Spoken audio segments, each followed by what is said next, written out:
Доброго времени суток, друзья! На портале ЕСЯ обзор событий за неделю и все самое интересное, о чем можно прочитать на нашем сайте и страницах газет. С вами Туяра Харитонова, а поговорим мы немного обо всем.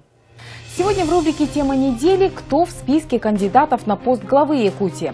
Что стало главной темой и кто герой недели на страницах газет Якутия и Сахасеря в нашем обзоре. Факты, резонанс, новостная лента ЕСЯ. Наши корреспонденты раскрывают актуальные темы в своих репортажах. Итак, начнем. На днях временно исполняющий обязанности главы Якутии принял участие в итоговом заседании коллегии Минвостокразвития. Главной темой стал вопрос о создании территорий опережающего социально-экономического развития, две из которых планируется разместить в Якутии. В рамках федеральной целевой программы развития Дальнего Востока крупных инвестиционных проектов по линии Минвостокразвития в перечень включены также 3 реализуемых на территории Якутии проекта. Между тем, действующий глава выступил с рядом конкретных инициатив по развитию Дальнего Востока страны. Территории опережающего развития, но они являются тоже очень важными участками, потому что они прежде всего связаны с настроением людей непосредственно. И сегодня здесь тоже очень много делается. В сегодняшних разговорах это должны подчеркнуть и подумать, как создать определенные условия развития этих механизмов. Было бы неплохо разработать план мероприятий реализации стратегии развития Дальнего Востока на очередной этап до 2020 года.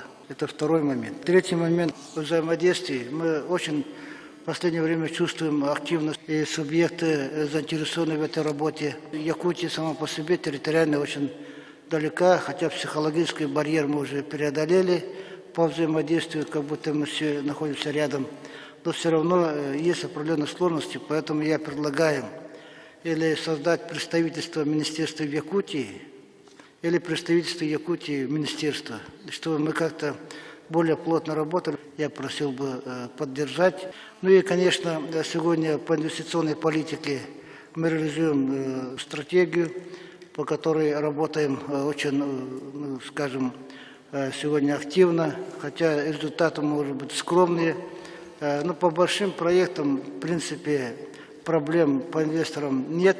Мы готовы здесь идти навстречу и, насколько возможно, поработать вместе. У нас есть конкретные предложения, конкретные подходы и определенные четкие реализованные проекты. Эта неделя стала последней для регистрации кандидатов, желающих побороться за пост главы республики. На данный момент на пост главы Якутии претендует 5 кандидатов. Это выдвинутый «Единой Россией» Егор Борисов, Гаврил Парахин от ЛДПР, представитель партии «Зеленые» Николай Сивков, Максим Местников стал кандидатом от Трудовой партии России и Эрнст Березкин получил поддержку гражданской платформы. Вчера коммунисты выдвинули Виктора Губарева, но по нашей информации документы в ЦИК он еще не подал. Также напомним, что 25 июня на отчетно-выборной конференции отказался от участия в выборах лидер якутских справедливоросов Федот Тумусов. Он назвал это решение стратегическим. А сейчас у нас время короткого обзора республиканских газет, которые нам представят главные редакторы. Слово Евгению Гребчатову, газета «Якутия». На этой неделе газета «Якутия» готовит репортаж с работы переправы через реку Лена. Да, как всегда, это наше больное место, скажем так, узкое. Да. Вот как там обстоят дела нынче, узнаете со страниц нашей газеты. Кроме того, подведем итоги вот той публикации, которая у нас была о судьбе мальчика, которого ударило током на стройке Якутска. Помните, вот состоялся суд недавно, да, подведены там определенные итоги, об этом мы расскажем.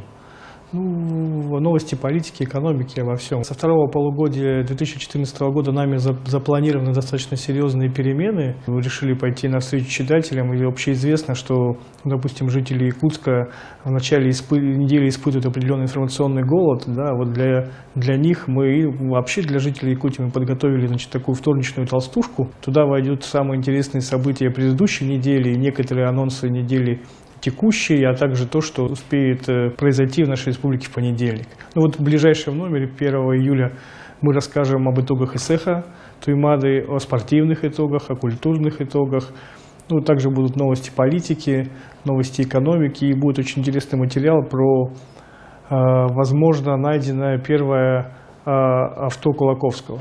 Еще, значит, пятничная толстушка у нас переедет на четверг. Вот что, потому что мы хотим быть первыми на рынке новостей, мы хотим прийти пораньше к нашему читателю, чтобы он узнал картину недели уже в четверг, получил ее. Поэтому мы решили сместить вот день выхода нашей толстушки с пятницы на четверг. А в пятницу мы готовим еще одно наше новое издание. Это будет такой специальный выпуск для подписчиков районных газет. То есть люди, которые подписываются на свои районные издания, будут получать по пятницам и как бы такую сокращенную толстушку, и наши газеты тоже для них. Мы меняемся для вас. Читайте нашу газету, будьте в курсе событий.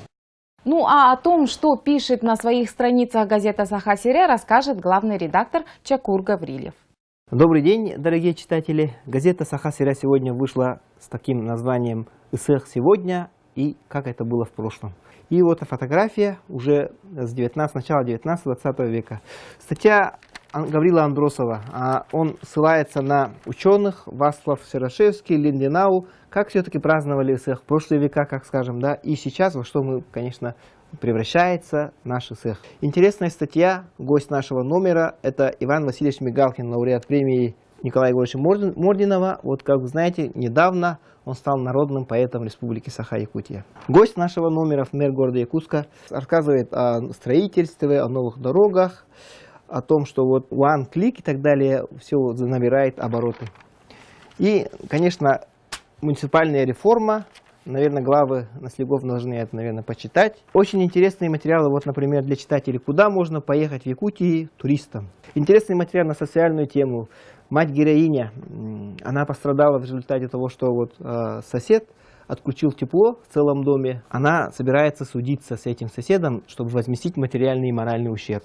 В Джулургане мы уже писали про чемпионат России по вольной борьбе, результаты этого чемпионата. Тоже такой интересный материал якутской традиции. Вот, например, когда ребенок маленький заходит в дом, новорожденный, то его мажут золой, его лоб. Нам рассказывает Эджидора. Конечно, много материалов про Исэх, как встречать в Исэх, во что одеваться, как готовить кымыс, бырпах, саламат и так далее. Ценообразование. С 1 июля у нас повышаются цены на коммунальные услуги. Про механизм этого повышения рассказывает Анивера Акимова. Со следующей недели у нас запускается тоже уникальный проект. Мы будем выходить во вторник, вторничный выпуск, своего рода толстушка. Всего 16 страниц. Она будет посвящена тоже молодежи, городу Якутску и распространяться в городе Якутске по подписке. А плюс еще в пятницу будет вторая толстушка. Она будет посвящена именно улусам и городам. Поэтому она будет распространяться по улусам и городам в тираже намного большем совместно с улусными газетами, нашими друзьями, которые с нами будут работать на эту тему. Поэтому будьте с нами, Саха-Сирия читайте. Несколько слов о том, что происходит в республике. Внимание на портал ЕСЯ. Продолжается борьба с лесными пожарами в Якутии. Наиболее сложная обстановка остается в Ленском и Алекминском районах. На территории обоих районов в тушении лесных пожаров участвует личный состав специализированной пожарной части по тушению крупных пожаров по республике и Якутского поисково-спасательного отряда, силы авиалесоохраны, лесничеств и местное население. Для координации сил и средств работают оперативные группы МЧС и самих муниципальных образований. Режим чрезвычайной ситуации в Ленском и Алекминском районах продолжает действовать. Между тем, особый противопожарный режим введен также в 11 муниципальных образованиях. Главы муниципальных образований в эти дни встретились с членами правительства Якутии для обсуждения вопросов по проекту комплексной программы социально-экономическое развитие арктических и северных районов республики, рассчитанной на 2014-2017 годы и на период до 2020 года. Рассмотрен также ход реализации мероприятий по мобилизации налоговых и неналоговых доходов в местные бюджеты. Кроме этого, участники обсудили законопроект о развитии сельского хозяйства и задачи кормозаготовительной кампании в текущем году. О развитии электронного правительства пойдет речь на второй ежегодной Всероссийской конференции «И-Якутия-2014» в Якутске на днях. Конференция станет площадкой для обсуждения механизмов предоставления государственных и муниципальных услуг в электронном виде, а также формированию инфраструктуры электронного правительства с учетом региональных особенностей. К слову скажу, что во исполнение задачи по общедоступному интернету в реализацию запущен федеральный проект «Ликвидация цифрового неравенства в Российской Федерации», согласно которому более 100 населенных пунктов Якутии получат оптоволокно. Интервью об этом вы можете найти на портале ЕСИА. Сегодня качество интернета в Якутии заметно улучшилось, но многие относятся к этому достаточно равнодушно. Другие хотят больше возможностей от всемирной сети, а некоторые меньше. Между тем, с июля в Якутске обещают запустить мобильный интернет 4-го поколения. Мы поинтересовались у жителей республики, довольны ли они скоростью интернета и чего ждут в будущем. Он не очень хороший, но вот сегодня сообщили, что у нас 1 июля подключается 4G. Я буду надеяться, что связь улучшится. По поводу мобильного интернета, у меня сын старшеклассник. Вот он этим делом занимается, а я нет. Ну, скорость зависит от местоположения в данный момент. Ну, если и пустят, то и подключим. Просто у меня сейчас на этом погоду смотрю, да, новости якутские на телефоне. Мобильные интернет-провайдеры уже со временем отпадают, так как получается у нас развивается Wi-Fi сеть, и мобильная сеть уже фактически становится менее нужна. Я домашним пользуюсь, мне хватает. Я жду 4G, потому что 3G слишком медленно.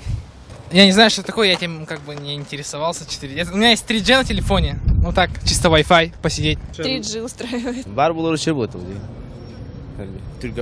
У меня свой устраивает. Больше скорость, больше возможностей. А я даже не знаю, что это такое. Ну, я жду 4G, чтобы этот интернет был как бы быстрым. Ой, ну это же будет хорошо, если он будет быстрый.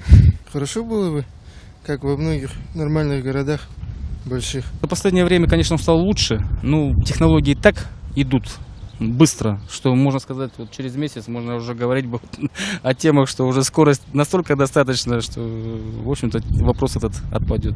ЕСИА продолжает рубрику «Один день из жизни». В ней освещаются самые разные сферы жизнедеятельности, профессии, то, как протекает каждый день в обычном ритме. На этой неделе в преддверии Исыха Туймады о том, как делают кумыс для рекорда Гиннесса, в своем репортаже рассказывает корреспондент ЕСИА Галина Мазалевская. Вместе с героем репортажа, технологом завода Любовью Борисовой, наши корреспонденты узнали все секреты изготовления напитка предков. Почетную миссию по обеспечению рекордного количества кумыса выполняет модульный кумысный завод Саха-Племобъединение. В период проведения торжественных баллов по случаю окончания школы ЕСИА решила не оставаться в стороне и помогло одной из выпускниц школ города Якутска к этому знаменательному дню. Подробности в репортаже Елены Бочкаревой.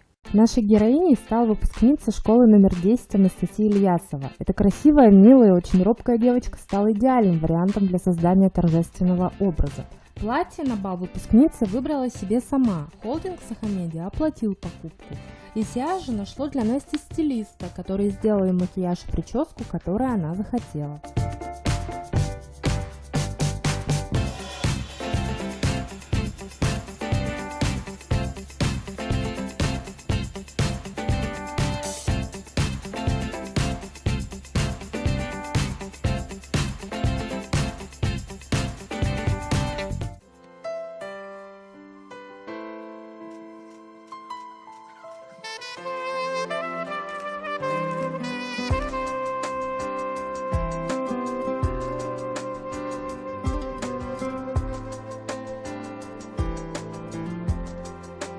Мне очень все понравилось, и прическа, и макияж, все. Со мной работали так довольно-таки интересные люди. Мне очень все понравилось, да, я довольна.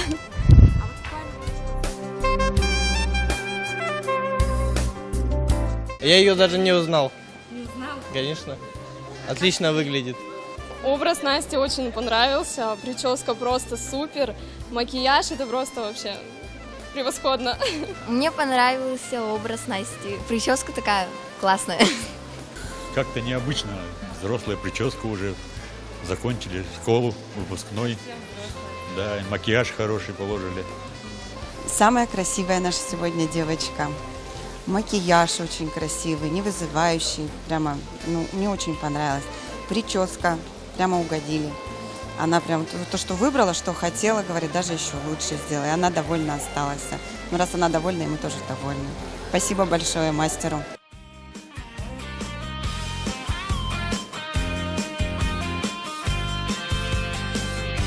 Последний звонок, простые слезы, взрослая жизнь сменила школьные грезы. Немножко грустно, немножко волнуешься ты. Последний звонок, простые слезы, учителям мы дарим розы. И все-таки школа, мы будем тебя любить, мы будем тебя любить.